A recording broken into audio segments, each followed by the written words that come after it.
Automobilis sukurtas vairuotojui. BMW. Hello, BMW. Sport.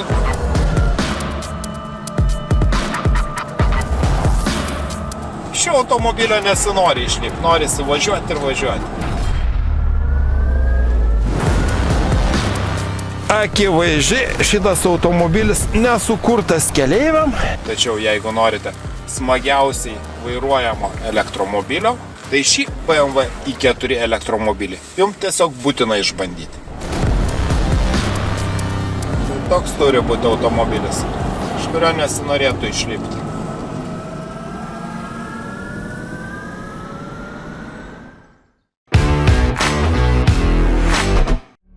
Kai 2020 metais debiutavo antros kartos 4 serijos BMW automobiliai, gamintojas pasistengė juos gerokai išskirti nuo 3 serijos BMW automobilių.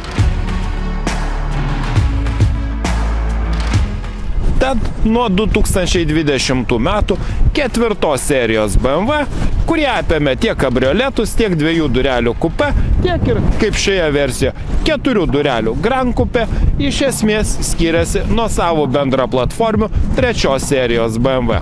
Kuo? Ogi ne tik mažesnė prošvaista, žemesnių svorio centrų, didesnių atstumų tarp ratų, tačiau ir išvaizda, ypatingai žvelgiant iš priekio.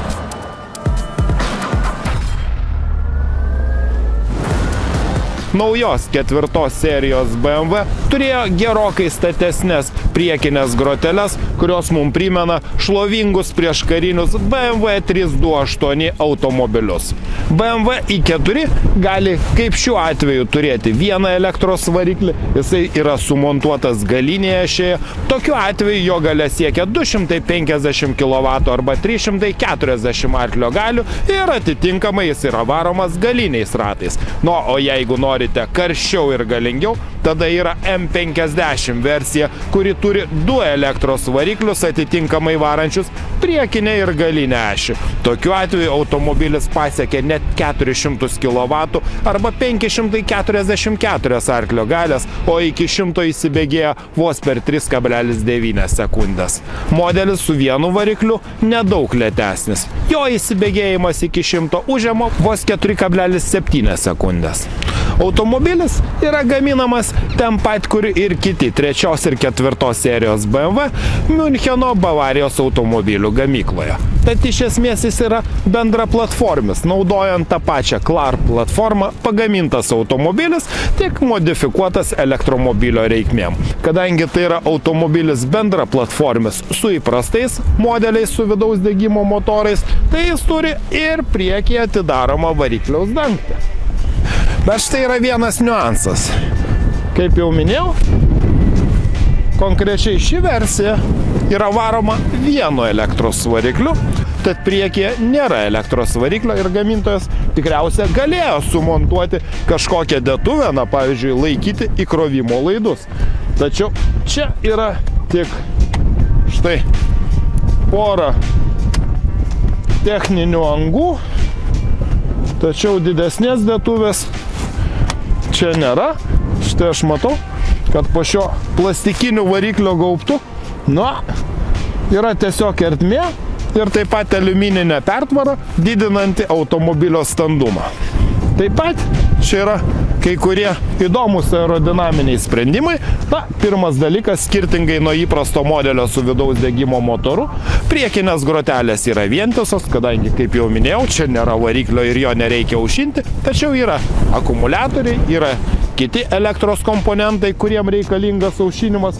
Todėl štai čia apačioje yra atsidarančios ir užsidarančios grotelės, priklausomai nuo važiavimo greičio, kurios taip pat didina aerodinaminį efektyvumą. Todėl gamintojui pavyko pasiekti išties mažo aerodinaminio pasipriešinimo. Automobilis išvaizdus tiek iš priekio, tiek ir iš galo. Kadangi čia yra 4 durelių Grand Coupe modelis, todėl tai nėra įprastas kupė su maža atidaroma galinė bagažinė, ne tokia praktiška, o kur kas praktiškesnė didelė galinė dalimi. Oh my god. Štai tokia tikrai praktiška bagažinė telpa nuo 470 iki 1290 litrų. Visgi tai nėra sedanas, o Grand Coupe. Todėl didelio patogumo sėdant į galą nesitikėkite. Štai jeigu keleivis bus atsistumęs šiek tiek daugiau priekinę sėdynę, na, vietos kojom tai čia praktiškai nėra. Reiks paprašyti, kad priekinis keleivis šiek tiek pastumtų į priekį savo sėdynę. Tad erdvijo tikrai niekaip nepavadinsi.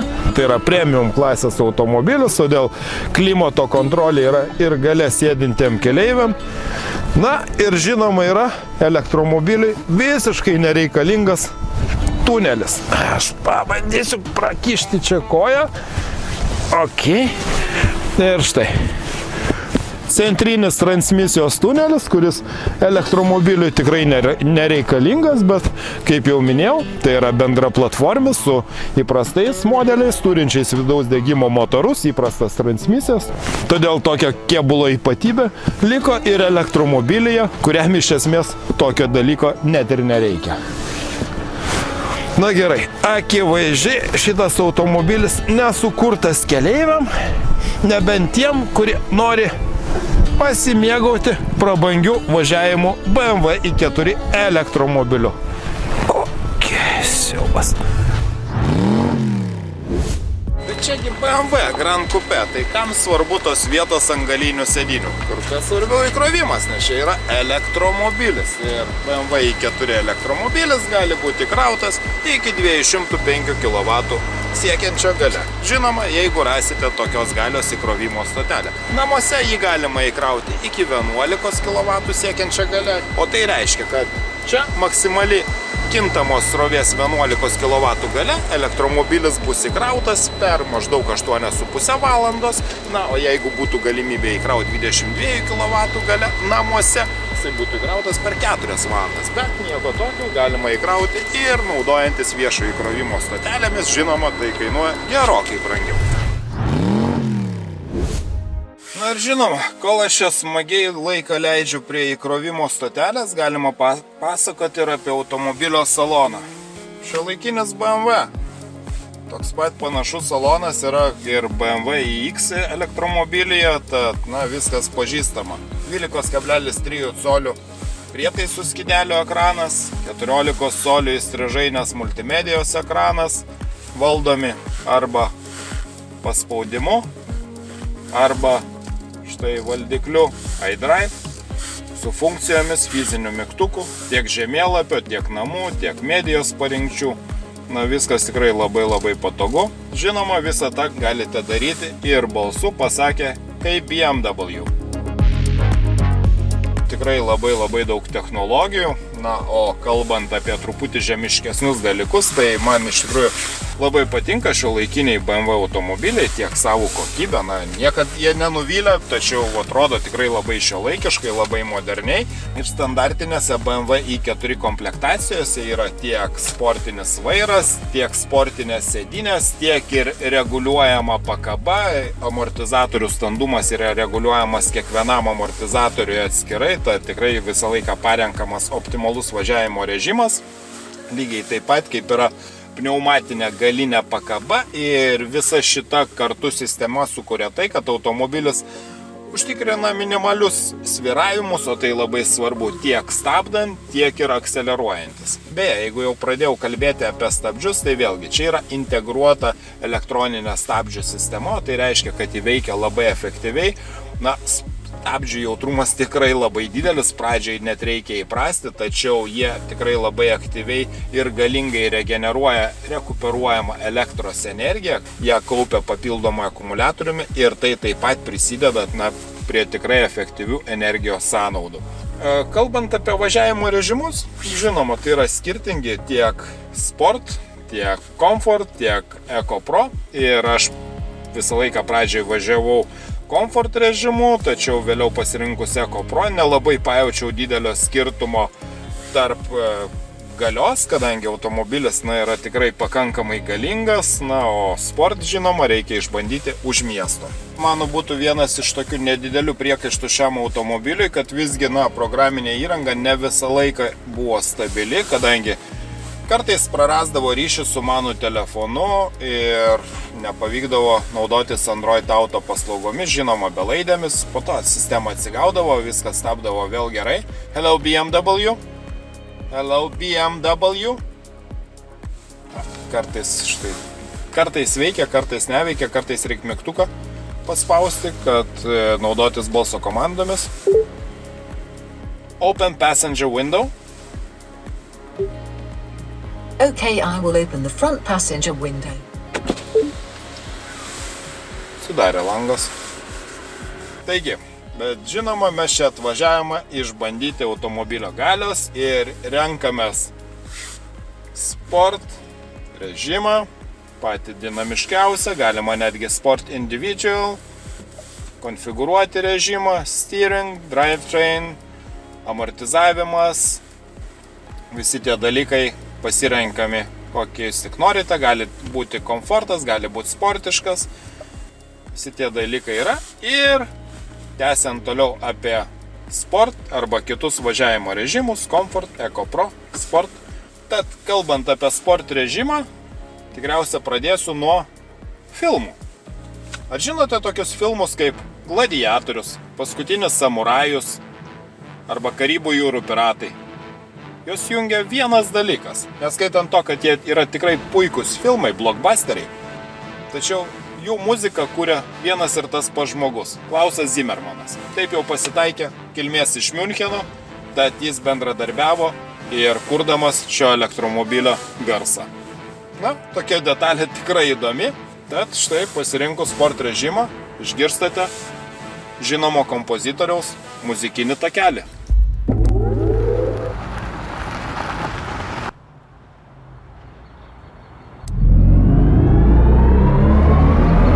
Tikrai išskirtinis garsas.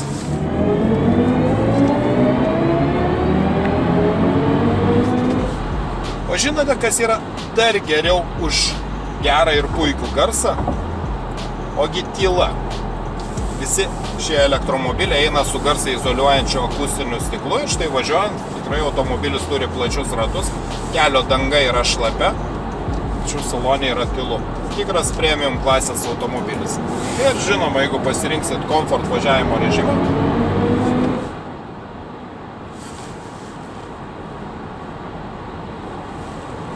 nelieka net ir to žymaus kompozitoriaus sukurto garso, tad jeigu jis jums nereikalingas, visą laiką prašau, galite aktyvuoti ir Comfort važiavimo režimą. Automobilis važiuoja tikrai labai tyliai, maksimalų pakabos komfortą užtikrina reguliuojamo standumo pakaba su galiniais pneumatiniais amortizatoriais. Tiesa, čia nebandysiu ir autonominio važiavimo režimo, kadangi čia nėra papildomai užsakomo professional paketo, o tai reiškia, kad automobilis ne tik palaiko atstumą iki priekį važiuojančio automobilio, jisai taip pat, žinoma, gali palaikyti ir važiavimo savo eismo juostą, tačiau užsakius professional jis tą atlieka kur kas tiksliau įvažiuoja į posūkius. Tuo aš įsitikinau bandydamas BMW X, kuris man buvo garantuotai antras automobilis pagal autonominio važiavimo galimybės po Tesla modelio. Tad visą tą galite išvysti Motorai TV YouTube kanale, kaip aš bandau BMW X elektromobilį ir tikrai jisai mane labai maloniai nustebino savo autonominio važiavimo galimybėmis. O šis modelis neturi papildomai užsakomos professional įrangos, tad jisai važiuoja, jis palaiko eismo juostas, tačiau ne taip tiksliai kaip norėtas. Tad jeigu jums svarbu maksimalus tikslus autonominio važiavimo režimas, tai būtinai reikia užsisakyti professional paketą. Tačiau velniop tą autonominio važiavimo režimą, kai jūs esate prie BMW vairo. Čiagi automobilis sukurtas vairuotojai ir važiuoja jisai tikrai smagiai. Neatskleisiu didelės paslapties, tai vienintelis premium segmente tokios klasės elektromobilis. SUV elektromobiliai prašau, tačiau jeigu kalbėti apie žemą automobilį, tokį kaip kupė, 4 durelių kupė. Kol kas toks vienintelis yra BMW. Gerai, tai ne Alfa Romeo Giulia, bet visgi, jeigu įvertinti visus premium segmento atstovus, Audi, Mercedes, vis tiek man BMW yra smagiausiai vairuojamas automobilis ir jo bendras savybių balansas man yra pats geriausias. Sakykime taip, Mercedes užbūrė savo pažangiausiomis technologijomis, gerai, šį kartą aš kalbu apie EQE elektromobilį, klase didesnį modelį, užbūrė savo išvaizdžių salonų. Audi A4 tikrai labai praktiškas, turi daug praktiškų savybių, tačiau jis neturi elektromobilio sedano kėbulę. O štai BMW nuo šiol galimas kaip elektromobilis žemame kėbulė, o tai reiškia puikias valdymo savybės ir važiuoja jisai tikrai labai šauniai, labai smagiai. Tikras BMW. Bet šio automobilio nesinori išlipti, norisi važiuoti ir važiuoti. Štai net eksperimentuodamas skirtingais greičiais, aš vis dar matau 21,6 kWh 100 km, kas yra geros energijos sąnaudos. O tai reiškia, kad pats elektromobilis nėra labai sunkus, žinoma, turi didelės talpos akumuliatorių, tačiau jo svoris yra 2050 kg. Tai aš manau tikrai yra palyginti dar visai neblogas svoris, žinoma, kai kalbame apie elektromobilį. Tad aš neturiu jokių abejonių. Jeigu ieškote dinamiško elektromobilio, būtent BMW i4 ir yra tas modelis, į kurį būtina atkreipti dėmesį. Žinoma, jo kaina nėra maža, tačiau vertinant dabartinių automobilių kainas, jinai dar protų suvokiama. Jo kaina prasideda štai šios versijos nuo 63 000 eurų. Sukomplektuotas šis modelis kainuoja 75 000 eurų. Modelis su 2 elektros varikliais kainuoja kažkur 10 000 eurų daugiau.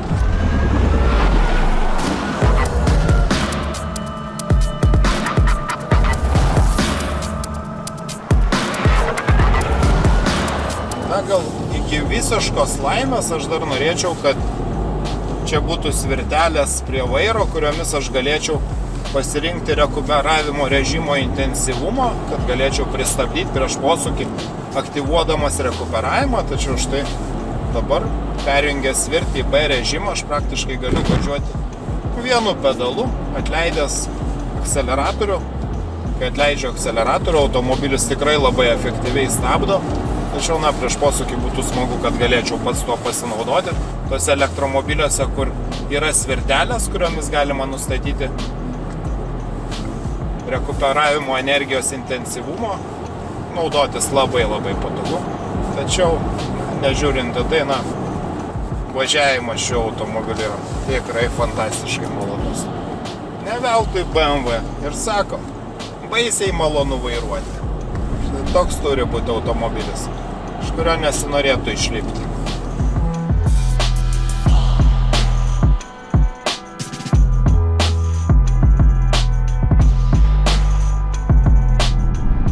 Pasakysiu tiesiog ir paprastai.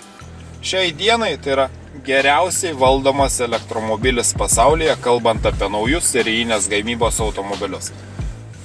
Žinoma, elektromobilis netiks, jeigu jum neužtenka nuo 300 iki daugiau kaip 500 km nuvažiuojamas atstumas.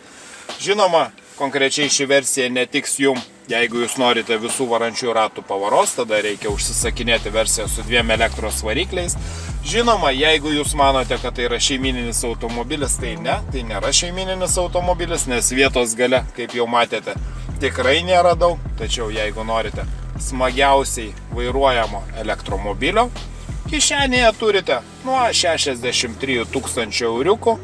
Aš manau, kad šiais laikais tai jau nėra tokia gąsdinančiai didelė suma už automobilį ir tuo labiau elektromobilį. Ir jeigu jūsų kraujyje dar yra benzino, ironija, tai šį BMW i4 elektromobilį tiesiog būtina išbandyti.